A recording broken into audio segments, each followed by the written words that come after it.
এই অনুষ্ঠানে আমরা এমন এমন তথ্য তুলে ধরার চেষ্টা করি যে তথ্যগুলো রীতিমতো আশ্চর্যজনক নয়, শুধু যে তথ্য আপনাদের ভাবাতে বাধ্য করবে। ঠিক সেই তথ্যভিত্তিক আলোচনায় আজ আমি যে বক্তব্য দিয়ে শুরু করব সেটা ভীষণ গুরুত্বপূর্ণ। কি সেই বক্তব্য? ইয়ে ডর মুঝে আচ্ছা লাগা। কেন আমি এই কথাটা বলছি যে ইয়ে ডর মুঝে আচ্ছা লাগা?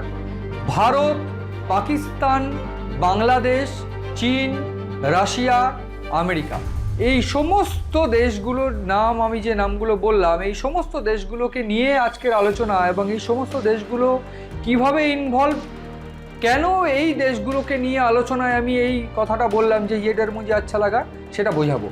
তার আগে আমি যে কথাটা বলতে চাইবো, মেরা ভারত মহান, এই বিষয়টা যেমন ভারতবর্ষ প্রমাণ করে দিয়েছে, নরেন্দ্র মোদী পরিষ্কার করে কোনোভাবে মাথা নত না করে গোটা ভারতবর্ষকে যে স্বদেশী আন্দোলনে ডাক দিয়েছে, এই সমস্ত বিষয়গুলোর কারণ একটাই, ভারত মাথা নত করতে জানে না, মাথা নত করবে না। এবং এই জায়গায় ভারতের বর্তমান পরিস্থিতি কী, সেই সব নিয়ে আলোচনা করব। এবং আমি বলবো যে ইয়ে ডর মুঝে আচ্ছা লাগা কেন।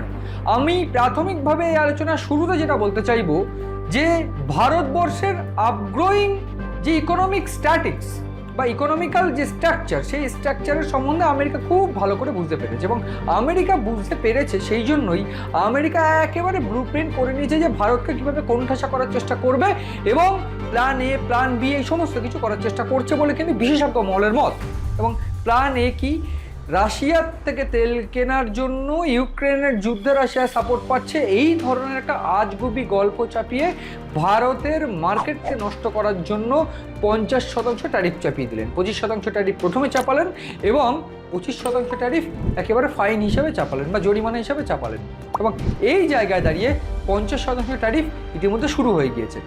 সেই 50% ট্যারিফ কিন্তু ভারত মেনে নিয়েছে, এবং ভারত কিন্তু কোনোভাবে মাথা নত করেনি, এবং তার থেকে বরং স্বদেশী আন্দোলনের ডাক দিয়েছেন নরেন্দ্র মোদী। এবং এই জায়গায় দাঁড়িয়ে কেন তিনি করছেন, আমি এই আলোচনায় বারবার করে বলেছিলাম, ভারতের অর্থনীতি মূল টার্গেট, আদারওয়াইজ কিচ্ছু নয়। রাশিয়া ইউক্রেনের যুদ্ধ নয়, কোনোভাবে রাশিয়া ইউক্রেনের যুদ্ধে ভারতের থেকে তেল কেনা নয়, সেই তেল তো চীনও কিনছে, চীনকে কেন টার্গেট করতে পারছে না, এই সমস্ত আলোচনা আমি এর আগে করে ফেলেছি।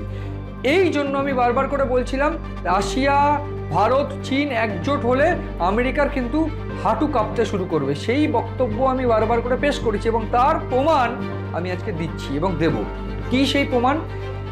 আমেরিকা যখনই টের পেল যে ভারত এসসিও বা এই যে নরেন্দ্র মোদী সেখানে সাপোর্ট করবেন, সেখানে যাবেন, এবং 20টি দেশের নেতা, সেখানে রাশিয়া থাকবে, আমেরিকার চিরশত্রু দেশ এক প্রকার, রাশিয়ার উপস্থিতিতে সেই বৈঠক হবে, ভারত থাকবে সেই বৈঠকে, তিনি মেনে নিতে পারছিলেন না। এবং সেই জন্যেই তিনি দ্রুত কী করলেন, পোক করতে লাগলেন। কাকে?